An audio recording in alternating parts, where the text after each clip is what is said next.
if you got this going on, let me show you some ways to fix it. This is a Ruger 1022 takedown. Now, something important when you're taking it apart, make sure the bolt is all the way open. The bolt must be open because on the barrel, see that extractor cut? If the extractor is in that, when you're twisting the barrel off, you can damage the extractor. All right, to take this apart, we're going to start by removing this screw. And then the safety is going to be stuck in limbo here between safe and fire, just kind of in the middle. And now this will clear right out of there. If that safety is one way or the other, it will get stuck on the stock. We'll take the magazine out. And now this is your receiver with your trigger group. Trigger group comes out pretty easily. You just have 2 pins right here. They will just push right out. And you can see, there they are. Take it out. Actually, we can close the bolt to remove the tension. Take that out. All right. Now we have the bolt and the recoil spring. The bolt has a bolt stop right here. This is one that I've upgraded. I'm going to push out the stainless steel pin that this one has, and then there is this little composite buffer. Next, the bolt, we pull it all the way back, put one finger in front, and then you can see that little guide rod right there. Push that down, and the bolt pops right out. Now, if the bolt is not cycling and you're getting stovepipes or failure to feed, there are a few things that can cause that. The main thing we need to understand is how the bolt works. And what happens is, first, there is going to be a force that starts with the detonation of the round. That is going to start to move the bolt backwards. Now, when it's moving backwards, there are 3 forces working on that bolt. That means there are 3 forces that we need to be aware of. The first one is in the trigger. So this hammer is going to be hit by the bolt, and that's going to cock it. That's the first force. Next, there is the recoil spring, which is going to resist the bolt sliding backwards. And then lastly, because this hammer spring is still applying pressure, you can see right there, it's still pushing up against the bolt.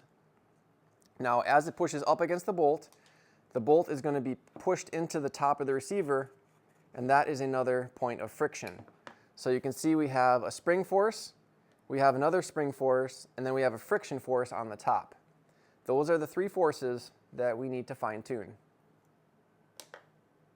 The first force to fine-tune is the recoil spring.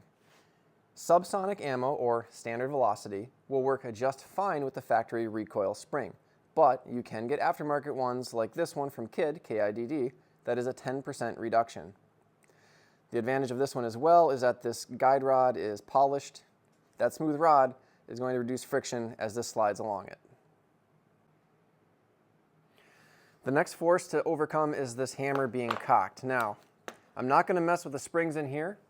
I don't want to change that out. That could affect how reliably it sets off the primer.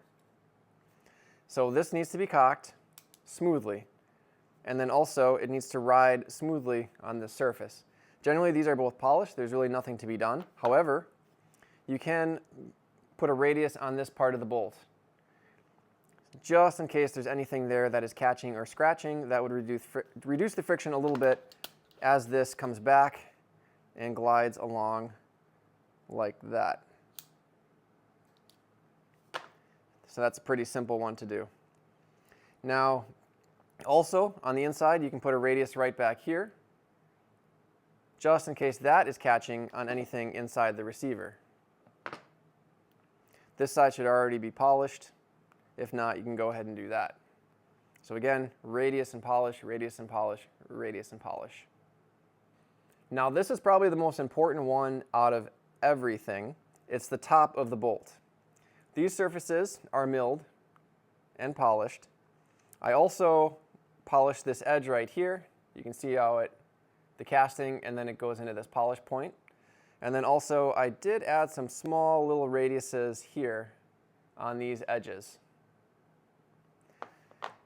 But the most important part is what it interacts with, which is inside the receiver. This area right here is going to oppose the hammer. So when these two are working together, the hammer is pushing the bolt up into the receiver. So as these apply friction on each other, this bolt is being crammed into the top, and this is often very rough casting. Now, if that bolt is sliding against rough casting, it will get kind of crunchy right here. And it's basically like dragging it over asphalt. It's just going to grind right in there. So get that first pop, and then it's going to have a big slowdown right here, because not only is it cocking the hammer spring, but that hammer is also forcing this up into the ceiling of the receiver. So this needs to be polished right here. If it's really bad, you can start with 220 grit and work your way up. I ended up using 320 grit, and I took a piece of wood like this and put it right in there, and I was able to polish that up. Once that is smooth, it should feel smooth to the touch. When you put everything back together, you should be able to push real hard and slide and not feel any grit. It should feel smooth. If you feel any grit, keep working it. This will be the biggest cause of friction for that bolt, is right here. The last thing to work on this bolt to tune it up is this edge right here. There should be a soft radius, and it should be polished right there. It should not be a sharp 90-degree angle. Reason being, when this bolt comes back, it's going to slide against the top of the next round right here.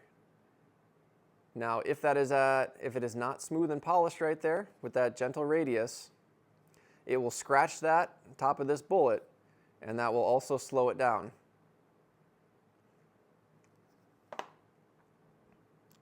And again, that's just, you can see how I have it polished right there.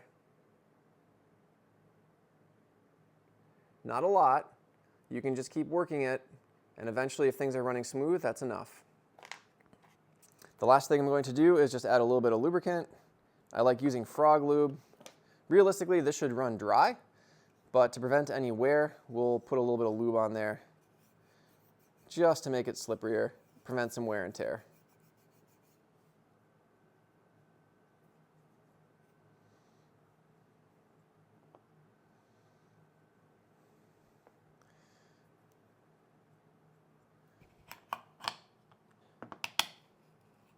Now this is a little trick. This has that little, it's like some kind of a rubber. You don't want to push it in from one side, it will get stuck. So go ahead from the inside here, and then bend it so it hits both openings like that. And then I'm just going to work it into one side, and then work it into the other side. And then there is a little stainless pin that Kid has with their kit. You just pop that right down the middle. These pins just pop right in very easily. We'll make sure that that safety is kind of in between like that, sticking out equally on both sides, and then that should fit right in like that. I hope this video helps you out. This is the sum of about 10 to 15 hours of research and fiddling on my part, and I'm hoping I can save you a ton of time. If you got anything out of it, let me know. And yeah, as always, thanks for watching, and till next time.